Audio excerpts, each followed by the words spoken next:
Students to IITians को subscribe कीजिए और बेल आइकन को भी प्रेस कीजिए ताकि आप कोई वीडियो मिस ना कर सकें। तो देखिए बच्चों, ये हमारे सामने क्वेश्चन है, cot x is equal to -√3 है। तो देखिए इसको हम प्रिंसिपल सॉल्यूशन के लिए हम क्या करेंगे, हम इसको tan में कन्वर्ट करेंगे और जनरल सॉल्यूशन को भी, जनरल सॉल्यूशन जब आप निकालेंगे तो वो तो आपका tan x is equal to tan y के ही फॉर्म में आपको फॉर्मूला पता होता है। और अगर आप चाहें तो इसको प्रिंसिपल सॉल्यूशन के लिए कॉट में ही रख करके कर सकते हैं, लेकिन tan में कन्वर्ट करके करना हमारे लिए थोड़ा सा कन्वीनियंट रहेगा, क्योंकि उसका रीजन ये है कि tan की जो टेबल होती है उसमें हमें जो टेबल में जो वैल्यूज होती हैं वो हमें आसानी से याद रहती हैं। तो देखिए इसको हम क्या लिख लेंगे, tan x is equal to क्या लिख लेंगे, -1/√3 लिख लेंगे। अब देखिए ये आपका क्या हो जाएगा, tan x is equal to ये आपका हो जाएगा -10π/6। अब देखिए हमें tan x की जो वैल्यू चाहिए वो कैसी चाहिए, वो हमको नेगेटिव वैल्यू चाहिए। नेगेटिव वैल्यू चाहिए तो वो हमको कहां कहां पर मिलेगी, वो हमको मिलेगी सेकेंड क्वाड्रेंट में और फोर्थ क्वाड्रेंट में। ये आपका 0π/2, पाई, 3π/2 और ये आपका 2π। तो यहां तो आपका जो सेकेंड क्वाड्रेंट होगा और फोर्थ क्वाड्रेंट होगा, यहां पर हमें tan की वैल्यू कैसे मिलेगी, नेगेटिव मिलेगी। अब यहां पर जो आपकी सेकेंड क्वाड्रेंट में जो tan की वैल्यू होती है उसको हम लिख सकते हैं π-x, और यहां पर जो आपकी tan की जो वैल्यू होगी उसको हम लिखेंगे 2π-x। ठीक है। आप देखिए ये जो आपके सामने एक्सप्रेशन है, तो इसके अकॉर्डिंग देखा जाए तो इसकी जो वैल्यू आ जाएगी tan x is equal to, और इसको हम इसके अंदर रख सकते हैं, तो ये आपका tan ऑफ -π/6 हो जाएगा।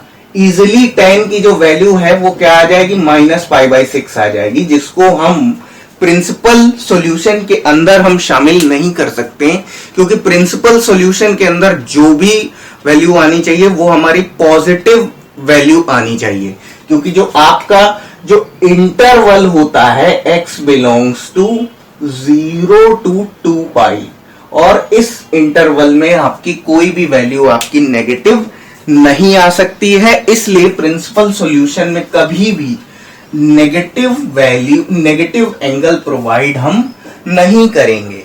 अब देखिए इसको हम क्या लिख सकते हैं, ये देखिए ये आपका tan x is equal to, और इसको हम लिख सकते हैं tan π-x। ठीक है। अब ये तो कंफर्म है कि x की वैल्यू हम यहां पर क्या यूज करेंगे, x की वैल्यू हम π/6 हम यूज करेंगे। ठीक है। तो ये आपका tan π-π/6, तो ये आपका हो जाएगा tan 5π/6। यहां से आपको x की जो वैल्यू मिलेगी 5π/6 मिलेगी। अब देखिए tan x is equal to हम लिख सकते हैं tan ऑफ 2π-x। इसको हम क्या कर लेंगे, ये आपका tan 2π- x की जगह पर क्या रखेंगे, π/6 रखेंगे। ठीक है।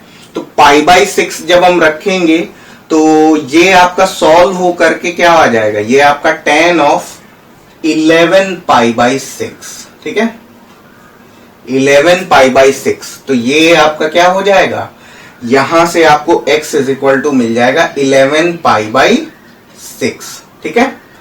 तो आपको क्या मिल गया, आपको x की दो वैल्यूज आपको मिल गई हैं। तो ये जो हमारा प्रिंसिपल सॉल्यूशन है वो हमारा आ चुका है, x इज इक्वल टू 5π/6 और ये आपका कितना है 11π/6। ठीक है। तो this is your principal solution. ठीक है, नोट कर लीजिए इसको। ओके, तो चलिए अब बात करेंगे जनरल सॉल्यूशन की। तो देखिए इसको हम क्या लिख सकते हैं, tan x is equal to tan 5π/6। अब इसमें हमेशा जनरल सॉल्यूशन में जो हमने प्रिंसिपल सॉल्यूशन निकाला होता है उसमें हमेशा जो स्मॉल वैल्यू होती है उसी को हम इसमें रखते हैं। तो देखिए, as we know that principal solution of tan x is equal to tan y is n pi plus y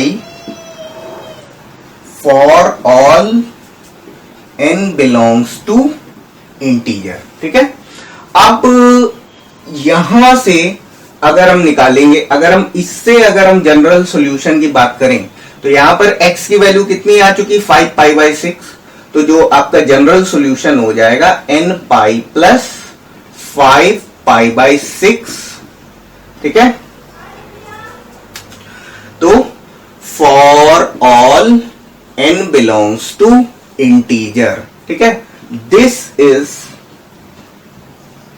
the general solution of given trigono